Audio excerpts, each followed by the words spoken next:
muadhin finnas kowula abantu bave mu nkuyi n'enkuyi bajje balambule ennyumba y'ekitiibwa. olwali ennaku z'omwezi tuyingidde 27 omwezi gwa Dhul-Qaada, gimu ku myezi Allah gyayogerako mu Qur'ani suratu Tawba. Allah gyagamba nti inna iddata ash-shuhuri inda Allah 12 shahran fi kitabillah. Emyezi Allah gyamanyi giri emyezi 10 naku Allah yatandika okutonda ensi.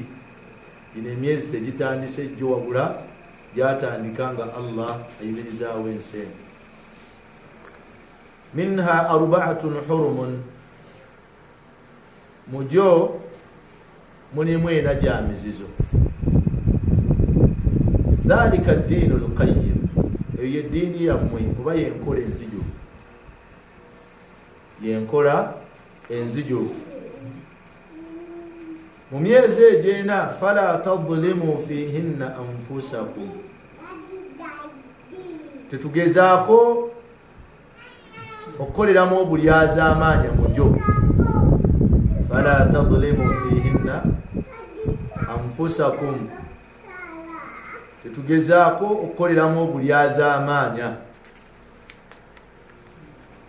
Allah subhanahu wa ta'ala natugamba nti waqatilu al-mushrikina kaffa, tulwanyise ababagatta ku Allah subhanahu wa ta'ala bonna. waqatilu al-mushrikina kaffa wala tuqatilunakum, waqatilu al-mushrikina kaffa kama yuqatilunakum kaffa, nga nammwe babira babalwanyisizza. Wa'alamu, era mukimanye, anna Allaha ma'al muttaqin, Allah ali wamu n'abaddu abamutya. Mu hadithi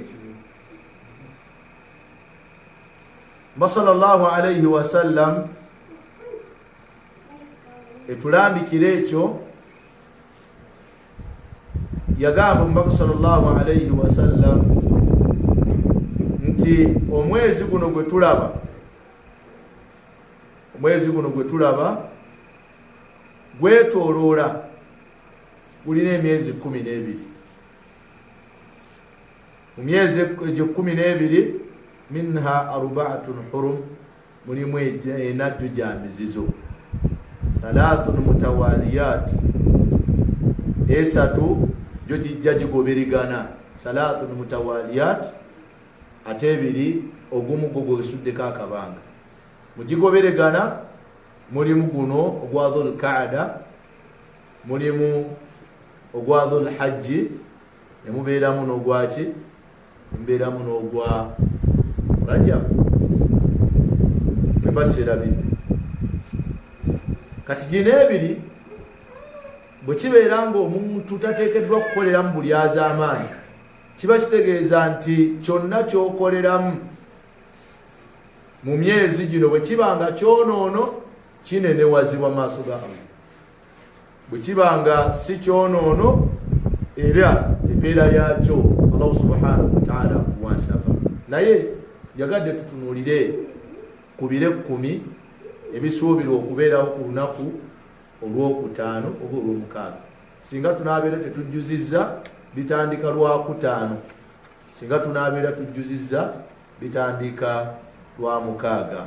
Fadhlu al-ashar Dhul-Hajj, fadhlu obulungi bw'ebire 10 mu mwezi ogwa Dhul-Hajj. Fadhlu al-ashar Dhul-Hajj aw Dhul-Hijja. Bwe tunaamala tujja kutunulira ku anwa'u al-amal fi hadhihi al-ayyam, mirimu ki omuntu gye yandibadde atunuulira n'okubeera nga yeekwatako mu nnaku ezo singa Allah azikusanzaawo. alhamdulillahi alladhi faddala ba'd al-ayyam ala ba'd. Allah tumwebaza eyasukkulumya ennaku ezimu ku ndala. Wassalatu wassalamu ala nabina Muhammadin sallallahu alayhi wasallam. Kusasira n'emirembe biddeeri omubaka Muhammadin sallallahu alayhi wasallam. Yaqulu ta'ala, Allah atugamba mu suratul Fajr, yagamba nti wal fajr wa layalin ashr. Allah yarayira amakya, Allah yarayira obudde obw'okumakya. Lwaki Allah abulayira?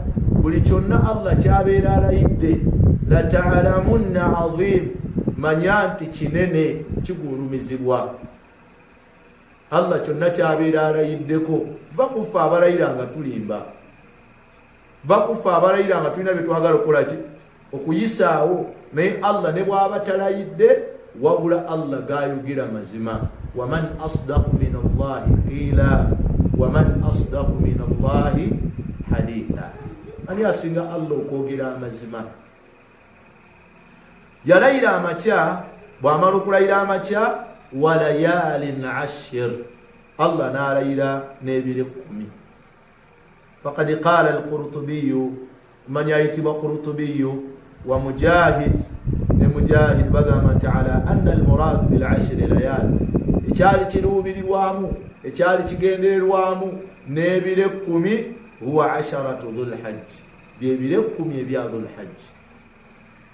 Ojja kusanga nga mufassiruna bagamba Allah yali alayire 10 erisooka mu mwezi gwa Ramadhan, Allah yali alayire 10 eriddako mwezi gwa Ramadhan, Allah yali alayire 10 erisembayo mwezi gwa Ramadhan bonna. Naye Allah kye yali alayira mu bire 10 byebire 10 ebya dhul hajj.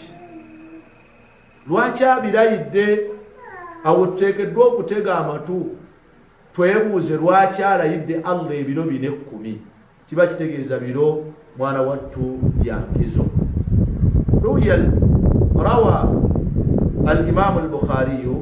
روى الإمام البخاري رحمه الله. إمام البخاري أتنمزا أتغامبا أن ابن عباس رضي الله عنهما، عبد الله بن عباس ترجمان القرآن حبل الأمة، أقام أن النبي صلى الله عليه وسلم قال بسم الدلا أمبكوا الله okusasira n'emirembe bibeere ku ye yagamba. Imaamu al-Bukhari atugamba nga ebigambo biva ku Abdullahi ibn Abbas, omu ku banene ba umma eno, agamba nti nno Umba sallallahu alayhi wa sallam yagamba ma min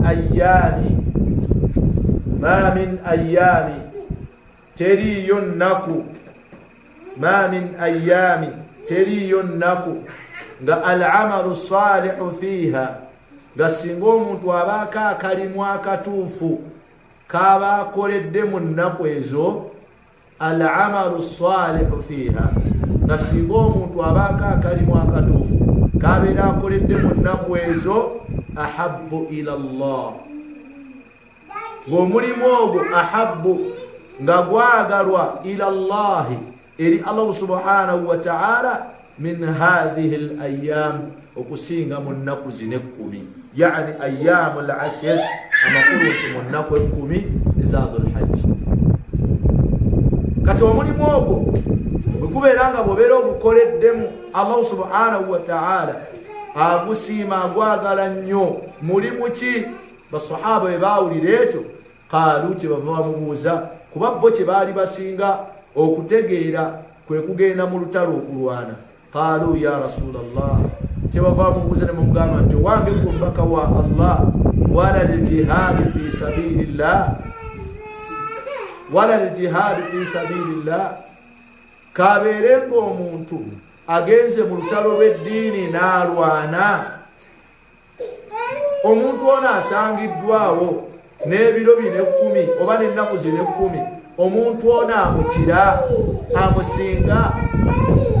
Qala, kyava amugamba, abaddamu Muhammad sallama n'abagamba nti wala al-jihadu fi sabilillah, wala al-jihadu fi sabilillah, kabeere ng'omuntu agenze mu lutalo lw'eddiini n'alwana ono asangibwawo ebiro 10 amukira kyava aleeta istithina abakukireka bwe kityo kyandibadde kibuna abafiiriddeyo ne batakumawo kyava aleeta n'agamba nti illa rajul okujjako omwami oba omukyala kharaja binafsihi afulumye ye kennyini wa maalihi n'ebyobugagga bye thumma lam yarji' min dhalika bishay'in n'atabaako kintu kyonna kyakomyawo amakulu nti ono asangibwawo ebiro 10 ono agenze mu lutalo lw'eddiini n'emmaali ye naye kennyini n'atakomawo asinga ono w'ebiro 10 naye bwe kibeera nga si bwe kito bwe kiri ono abeera amukira aba amusinga eyo nebeeraga hadithi emu hadithi eyokubiri rawa al-imam ahmad rahimahullah imam ahmad ibn hanbal rahimahullah agamba nti an ibn umar radiyallahu anhuma abdullah ibn umar allah asime ku yagamba nti an nabi sallallahu alayhi wa sallam qala ngabijja abijjulula ngabijja kumbaka muhammadin sallallahu alayhi wa sallam yagamba ma min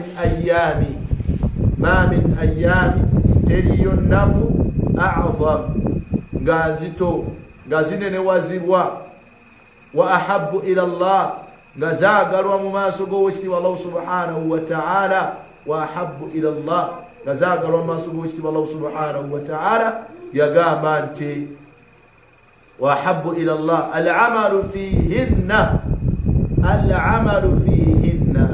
emirimu egiba gikoleddwamu underline that word al-amalu fihinna yaani mu nnaku ezo ayyamul ashar mu nnaku kusinga min hadhihi al-ayyam al-ashara okusinga mu biro 10 oba ennaku ezino 10 zetugenda oba zetwolekedde kyava tuwa amagezi Musa sallama natugamba nti fa'firu fihinna muyitirize mu nnaku ezo min at-tahlili okuleeta la ilaha illa Allah wa takbir n'okugamba nti Allahu akbar wa tahmid n'okutendereza Allah okumugamba nti alhamdulillah mu nnaku ezo yitiriza nnyo ebigambo ebyo Allahu akbar la ilaha illa Allah Allahu akbar alhamdulillah wa subhanallah wa la ilaha illa Allah ebigwa mu layini eyo bulungi bwe tunoonya mu biro oba mu nnaku ezo hadithi eyokusatu esembayo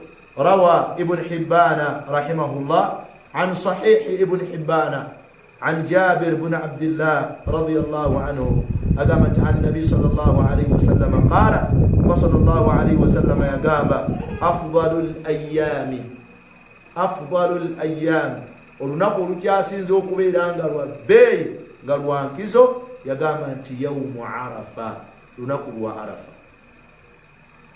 لنقول lwa arafa lunaku lwa bbeeyi nalojja kulusanga lwaki lwa bbeeyi tugenda tulaba mu bigambo wammanga so nekibeera nga ebigambo ebikulembedde bisoose kulaga nkizo ya nnaku zino 10 Allah azirayidde Allah bw'amaze okuzirayira sallallahu alaihi wasallam mu hadithi ez'enjawulo najja nga azoogerako najja nga azirambika netulaba nga ekitukubirizibwa mu hadithi eno kubaako mirimu gye tukola ab'ebitiibwa mirimu ki gye tugwanidde okwekwatako mu biro bino tusobole okufuna obulungi obwo ye paati B gye tugamba nti anwa'ul amal emiteeko gy'emirimu fi hadhihi al-ayyam gy'ogwanidde okukolera mu biro ebyo bwe kibeera nga ebiro bino bisinga omuntu agenze mu ttalo lw'eddiini bwe kibeera nga ebiro bino mwana wattu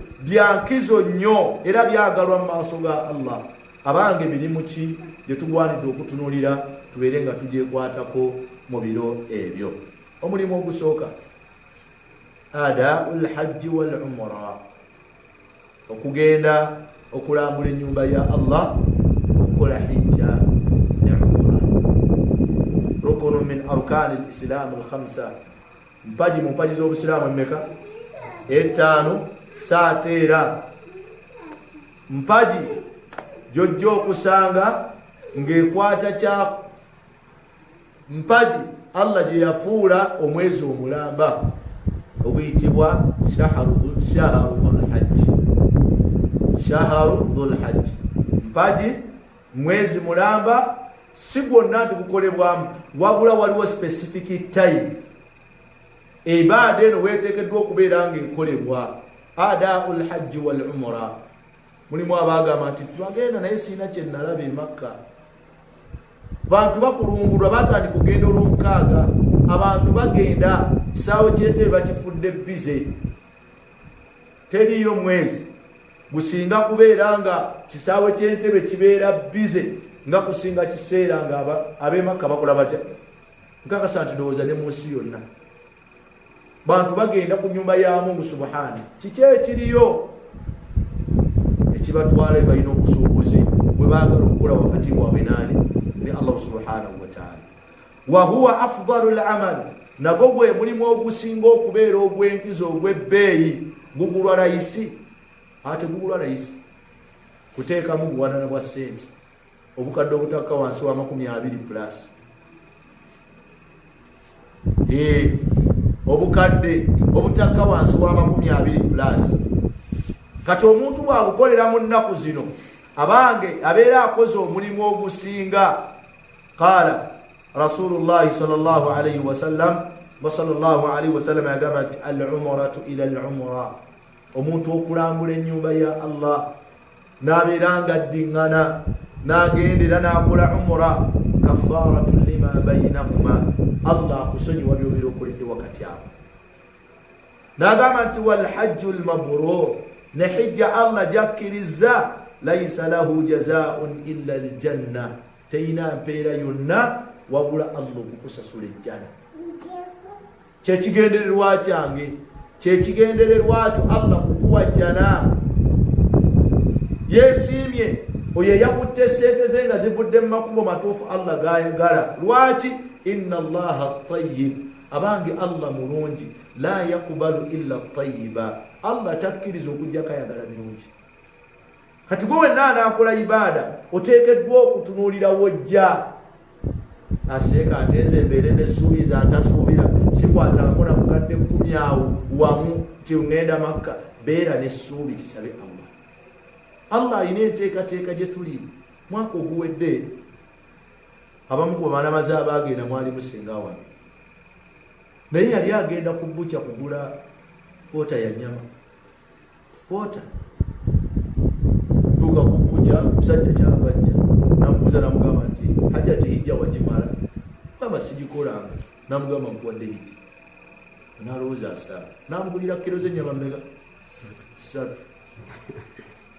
Alinda anti mpa nja kukubira kasimu awo ngalo naabeera. Omusajja wayagambye agenda kumpa ekisumuluzo ky'emmoloka. Musajja apadde hijja ddala asaaga oba abaali agamugamba nti jangu ojjuze passport, jangu otandika okusoma.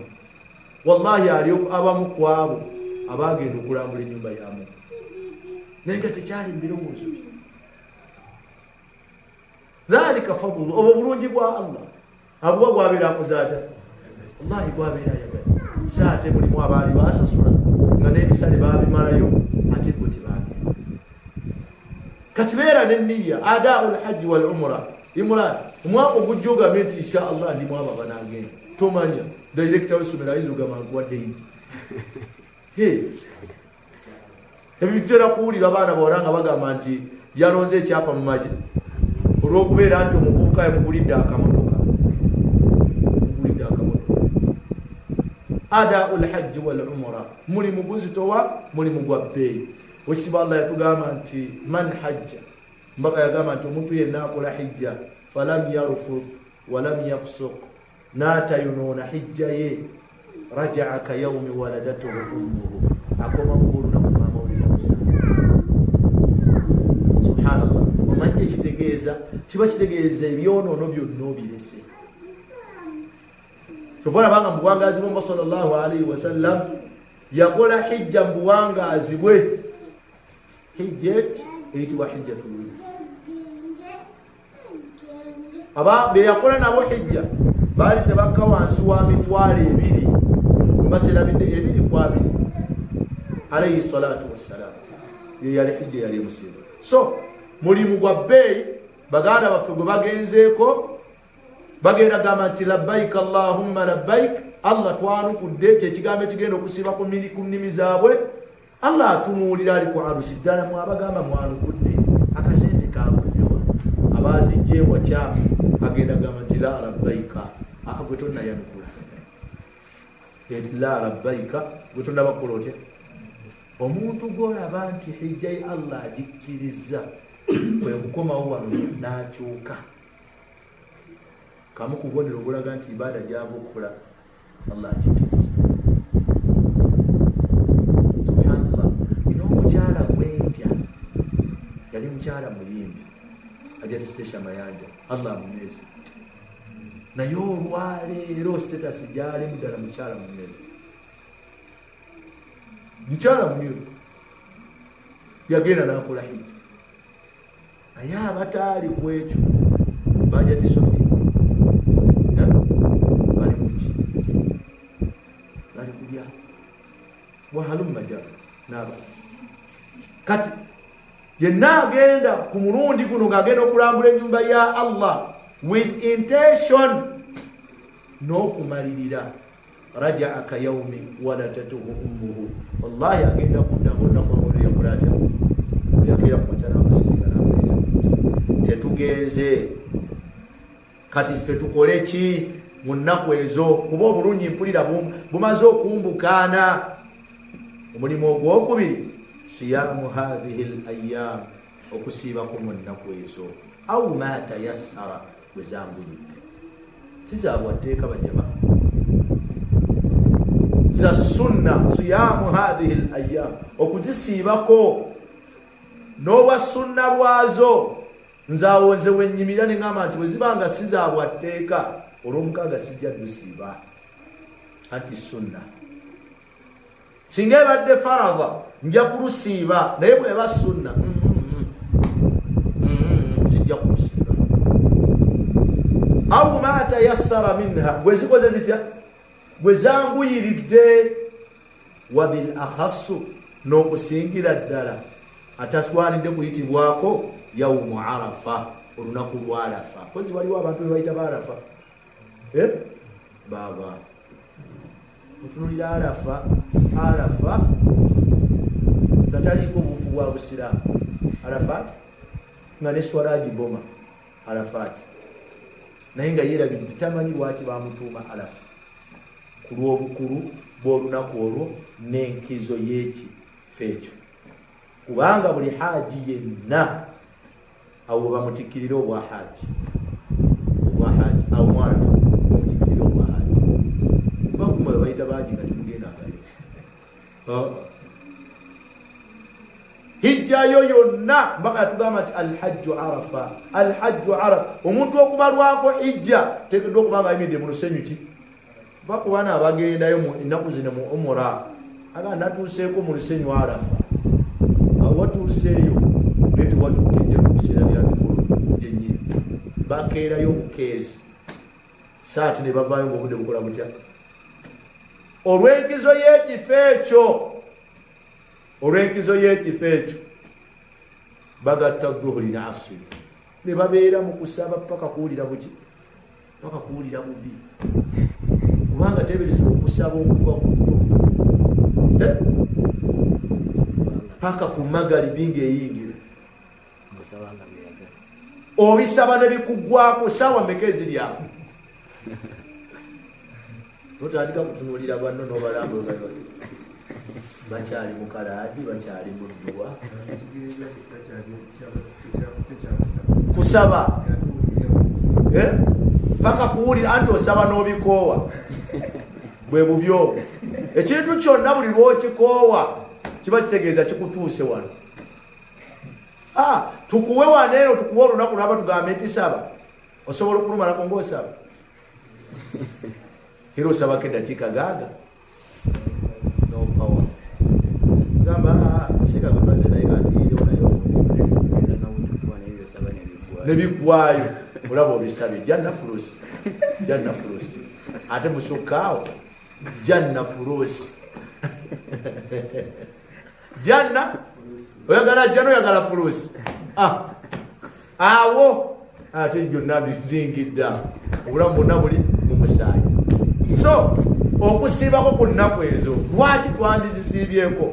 mbaka Muhammad sallallahu alaihi wasallam mu hadithi ya Abi Sa'id al-Khudri radiyallahu anhu qala Rasulullah sallallahu alaihi wasallam, mwazi tuli wa yagamu mpaka wa Allah okusasya n'emirembe ku ye, ma min abdi, teriyo mwana adamu yenna yasuumu yawman fi sabilillah, asiiba olunaku lumu mu kkubo lya Allah, illa ba'ada Allahu bidhalika al-yawm, okujjako nga Allah agenda kwesambya n'olunaku lwolwo lumu, wajhahu anin nar, ekyenyi kyo kino tekigenda kutunula ku muliro gwa Allah. Yagamba nti 70 khalifa, okumala ebyasa 50. Buli kyasa kirimu emyaka emeka? Anji 10. 70 kati lunaku lumu, kati asiibye ennaku 10 aba agenda kwesambisibwa banga ki? Wandi kubisaamu awo, kubisaamu awo. Ate bajjama okusiiba tebakukoleramu riya. Okusiiba olaba kumegga kamenyo asitula ebyuma, agamba nti teyeŋŋangikibwa, n'omusanga ng'agudde eri kyabugazi nti kiki swawo mwemuyiseemu. Yasitinjala buyala ng'omuliraba yenna yebye ne bw'omukoonako bwoti abalayi musiraamu manyi yenna tayina. Kati okusiiba olunaku olumu, saba Allah tunywereze kusiiba bannaye. Allah agenda kwesambya nga mulimu abantu Allah agamba nti wa wujuhu yawmaidhin alaiha ghabara, waliwo ebyenyi ebigenda okubeera nga bijjudde emitaafu olw'ebyo bye baakolanga mu nsi. taruhaquha qatara ulaika humul kafaratun. Kusiiba busiibi ama nga watandise tubalira byolidde lwaleero biyinza okulemesa okusiiba. Era bwotulabwa oti wanyedde kacyayi ku makya n'ekindaazi kyemisana kigomyemu awo kyo tokirabye. Kale bw'oba okiridde olunaku lwezibyolidde ki? Wallahi tewali. Kakale singa nasiibye awo bye yasiibye ye abala wali eri 7 ng'ekinyi tekiraba ku muliro. Kati ate raba mulimu olunaku olubede, ife abasooka tukuba nti olubede oluba. Rawa al-Muslim rahimahullah an Abi Qatadata an Nabi sallallahu alaihi wasallam qala siyamu yawm Arafa, lwe luno okusiiba olunaku olwa Arafa, ihtasaba ala Allahi, kikumalira eri Allah, an yukaffira 6, Allah kusonyiwa 6, allati qablaha wallati ba'daha, omwaka guno Allah kusonyiwa 6 n'okujja Allah n'akwejereza 6. Mu riwaya hadithi endala Allah kusonyiwa ebyonoono by'omwaka guno n'ebyomwaka ogujja, just kusiiba lunaku lwa Arafa. Bali eri bakowoolamu ng'oli eno wasiiba. Agenze Makka imani bwetambuli yalagamba kambi kukumba ebibiri omulundi ogwo, mbeere mu Arafa nga nasiibye ate nga n'okusaba nsaba. Akajja kuba kamiro akaba kamiro alekeko ekimu, kuba ne wali agenda kudda nga maama bwe yakola atya, kiri kya bbeeyi ate okusinga ku ffe. Baganda bange wemanyi nemanyi kusaidia ebyono, tugayaliridde nnyo okubeera nga mwana wattu tusiiba. Bajama kola ibaada ng'olina obusobozi obugikola. Kola ibaada ng'olina obusobozi obukola. Bwe kuba kusiiba abavubuka twandibadde tusiiba nnyo. Lwaki? Allah ajja kutuusa mu myaka okusiiba alusa ziringa alusa. Naye Musa sallallahu alaihi wasallam yatugamba nti omuddu yenna bw'abaako omulimu gw'abadde akola, Allah n'amuleetera embeera nga takyasobola gukola, bamalayika mumuwe empeera ze. Ze yamuleetera ekyamuziizaako okusiiba. Ze yamuleetera ekyamugaana okusaala ekifala mu jama. Ze yamuleetera laba w'okukumba naye nga kino bakitandikira naye bwe kasookedde gala manzaani eggwa ojjukira kusembayo kusiiba ddi singa ndowooza musita tyawo ate nga nasiba makuna namaani alekolo nali nzizemu okusiiba kandabe ali mu kukoona manzaali nga n'amanzaali gakoona tegakola gatya so ibaada ey'okubiri yogwanira okubeera nti oboomingira okugezaako munafu bwo okusiibako mu nnaku ezo biawunihi tabaraka wataala kabaliza okwanziriza tunuulira egimu ku mirimu omuntu gye yandigwanidde okukola mu nnaku 10 ezitwolekedde mu maaso awo. Omulimu ogwokusatu omuntu gwagwanidde okubeera ng'akola mu nnaku ezo atakbir, okuleeta ki takbira wa dhikr n'okutendereza Allah tabaraka wa taala fi hadhihi al-ayyam mu nnaku ezo. Atakbira, takbira za idi eno zitandika nga lumu. Takbira za idi eno zitandika nga lumu dhulhajji oba dhulhijja ne zikoma mu nnaku 3 ezeeyongeramu. Kiba kitegeeza tuzikuba nani stop ennaku 10 na mega, ennaku 10 na mega, ennaku 13. Allah atugamba mu Qur'ani nti wadhkuru isma Allah fi ayyamin ma'lumat, mwogere ku linnya lya Allah mu nnaku ezimanyikiddwa. Yani al-ashara dhulhajj wa 3 ba'da, 10 mu nnaku 10 eza dhulhajji oba eza dhulhijja n'ennaku 3 ezeeyongeramu. Allah yatugamba mu Qur'ani era mu aya endala walitukabbiru llaha ala ma hadakum, muleete takbira nga buli muntu atunuulira ebyo Allah byamutuusizza. Allah akutuusizza ku ki? Awwala ndeeta takbira, obuwangazi bwampadde. Ndeeta takbira olw'okubeera nti Allah ampadde omulimu. Ndeeta takbira olw'okwegamba buli muntu aleete takbira okusinziira ku ekyo Allah kyamutuusizzaako.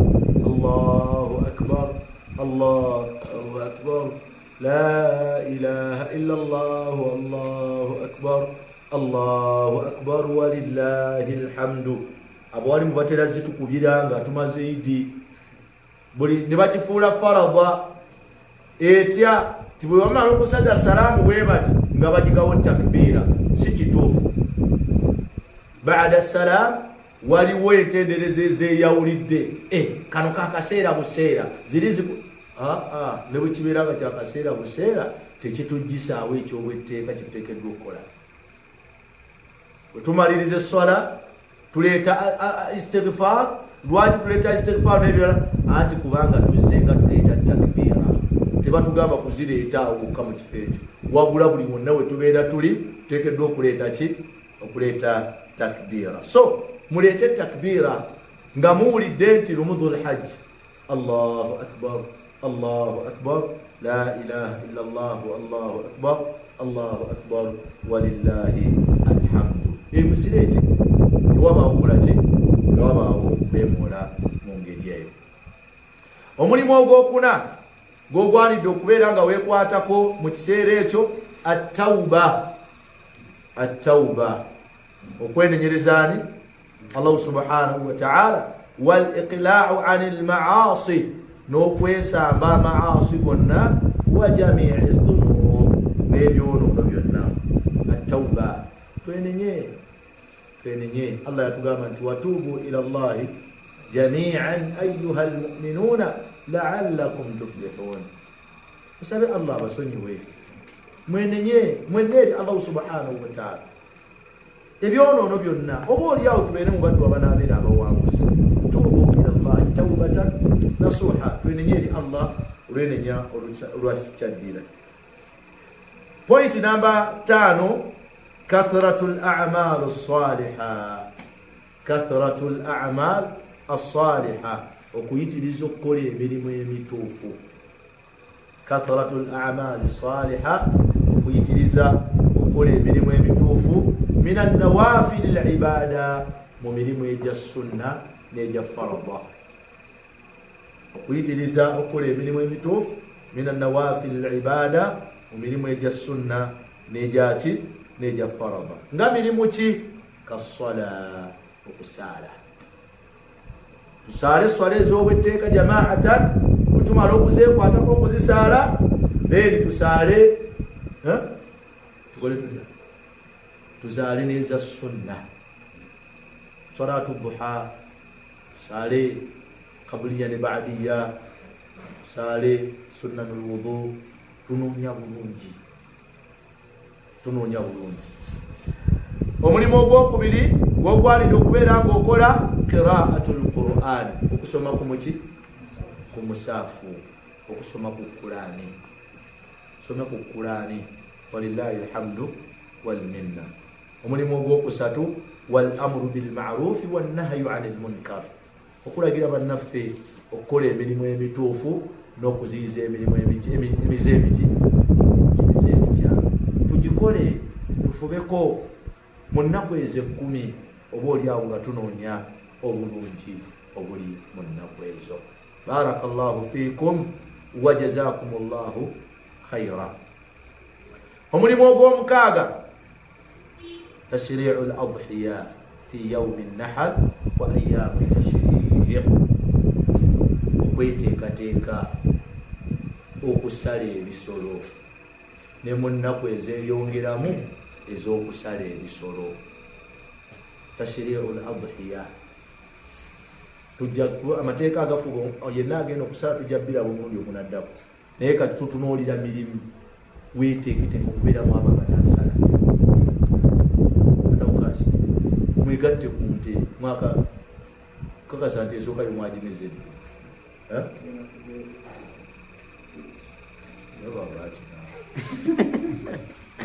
munoonyeyo abasajja 7 balete emitwalo 25 kati ogenda kakasa zaani eziri omwo babaire abantu 20 nga bonna basudde omwo kigambo kugamba abantu 20 kwegattira ku gundi kunte mujjagabanyamu eyo mwasonda saddaaka yamwe yakugabira bakukyalo namu mujjeewo amalala siyo saddaaka kati abantu 20 babeera nga bonna basonda nga basuula omwo. Abuhiya ente tukoma ku bantu bameka wandi kati ate muli 2 mwena mwasula mu kabokisi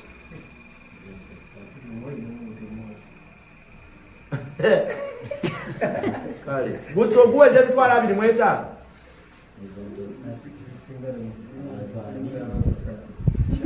mu bokisi. Alhamdulillah bakakadde bobisi muli ku ngamia kasita mukadde waffe yakyogedde ekyo naye nga ekinene nnyo abantu 7 be bakomako okwegattira ku nsolo. Si nsolo gamba ogamba mbuzi, ente oba eŋŋamiya. Abasukka mu abo muli mu katemba muli mu kandolindoli. Rawa al-Muslim rahimahullah wa ghayruhu min an ummi Salama, mama Salama atunyumiza atugamba radiyallahu anha anna nabiyya sallallahu alaihi wasallam qala, bakawa Allah kusasa nemi nembere ku yagamba in ra'aytum al-hilala dhul hajj, olabanga omwezi nga gubonese ogw'omwezi ogwaki ogwa dhul hajj, wa arada ahadukum an yudahhi, nayagala omukumwe okubeera mu banasala, falyumsik an sha'rihi wa adfarihi, wa fi riwaya fala ya'khudhu min sha'rihi wala min adfarihi hatta yudahhi. Tokkirizibwa kuddayo kusala ku nviiri wadde okusalako enjala wadde okwepepeta mpaka ng'omaze okukola otya, mpaka ng'omaze okusala. Underline that word, fala yumsik an sha'rihi wa adfarihi. Mulimu abasajja abamanyira okubeera nga buli wiiki yapepeta omutwe we yezira kaviira agamba nti olina kuzeekusala oba kujja. Fala yumsik paka ngumaze okulota ekibuuzo wano taata bw'aba yagenda okusala naffe abaana lututwaliremu sekakukasi naffe abaana lututwaliremu olwokuba muzeeyi agenda kusala akabuzi ke nedda ekyo nno mwana wattu kyeyawulidde swahibul adahi lwaki tukikola Allah yatugamba nti wala tahliqu ru'usakum hatta yablugha alhadiyu mahilla temusalako mbiri zammwe okutuusa mumaze okutuuka mu bifo ebyaki ebyemirizo fahadha annafi mwana wattu okugaana okwo kweyawulidde swahibul adhiya eri agenda okusala wala yaumu zawja wala alawlad tekibuna mukyala kabeera omuki kabeera omwana illa okujjako idha kana li ahadihim bwabeera ng'omu kwabo ababiri alimu abo abagenda okusala ani bwabeera nga kazende maama agenda kusala naye bamugamba tasiyepepeta kusala kunjala n'ebirala bwabeera nga naawe omwana tekina mbwa haramu tata ukasha kusala ne ukasha nasala ne mama ukasha nakulala nasala ate kikola eggulire nga mwenna mwegatidde ku nteeki family tata mama n'abaana baana bataano mulaga eryani tije mulaba nti ya family oba tegerekese bulungi ate sika kwakkulizo nti gwe yegatidde bannange musalirenga eri ente zammwe mwabegasi muleke kuteeka bantu ku bunkenke musikiti twasaze ente 2 nti otyo naye buli obedda ku musango ogwo gwe basala ng'ali alinze mutemwagwe buli omu naabukawo n'omutemwagwe abazze okukima ennyama ya idi ne basigala n'obuveera bwabwe bwe muba temugabire bantu temugisalira ku muzikiti mugisalire mu lufula naye bwe muba bakugisalira ku muzikiti nze ebiseera ebisinga wentera okwegattira ku nti sitera kugijjayo ennyama bamugigabire abantu banyini kubanga teriyo nze lunaku alhamdulillah okujja mu wiiki kanyama kukakonera ddala kali kati ate lwakinyigiriza banene kikizibu kiro yavumu kakaaga teekawo mulinya kati naawe okyali omwenyama ekulema okulya weesibye ku bijanjalo n'ebinyeebwa lye ennyama genda mu wotero mugambe empa ennyama ennyama gundi menyu eriko ennyama yebayasera olwaba kuyiseeko nnyo etaano girye ennyama paka kuwulira buti paka kuwulira bubi oleme kulookeera osevinga ki akolumu mu wiiki kale gamba mu wiiki olwokutaano ojja kulyanga nnyama oba ntegereka bwabe wakawo naawe tobassa mujanjalo namunyemu mu wiiki kiremu nekiro mukyali basatu musobola ogiryako ennaku mmeka 2 kiremu genda ogigule gumukakaaga giweewo ajati fumbeera ero nenkya mugiryeko banaakubalako ki kuli gimuyo nga tonaba kumuzzaako munyeewa nagundi munyeewa nantula nakubalako kuli gimuyo munyeewa nantula olina okumuzzaako lwojja okuleeta ennyama abadan mukyali batono temunawera bangi ekinyeebwa kino kyekyala obufu bw'ennyama buno okusalaasa mulye ku nnyama mulyeko kuki naddala endawule si bawulu n'abawulu mulyeko ku nnyama kale n'abakyali abasatu okyali mugole omwina omwana omu mulye ku nnyama wiiki eno bwekiba kibe kankwate kuzaala ndiroodi ogulekiremu yagumu kakaaga ogiteeke waka oba ntegerekese bulungi sikaida abanaasala tweteeketeekesha tegereka bulungi tuleete niya tubeeremu abo abanaakola ki mwana wattu abanaasala yenna anaasala tokkirizibwa kusalako nviirizo nagwo gumu ku mirimu abantu baba bakutta obukadde 2 plus ate mwe mulinze kubasaba na zamuzamu waabwe atoleeta zamuzamu liita 5 ayina abantu luseregende lw'abantu bonna balinze zamuzamu so mubeere efaanaganako bwetyo tweteeketeeka okubeera mu banaasala biaunihi tabaraka wa taala omulimu ogw'omusanvu nagwo nga gwe gusembayo kwekubeeranga ala almuslimu taatu llahi fi hadhihi alayam wa dhikiruhu.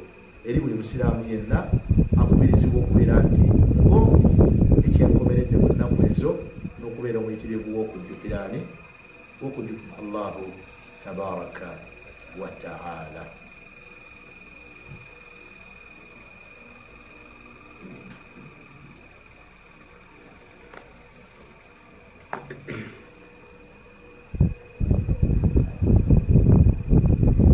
So n'ebigambo ebyo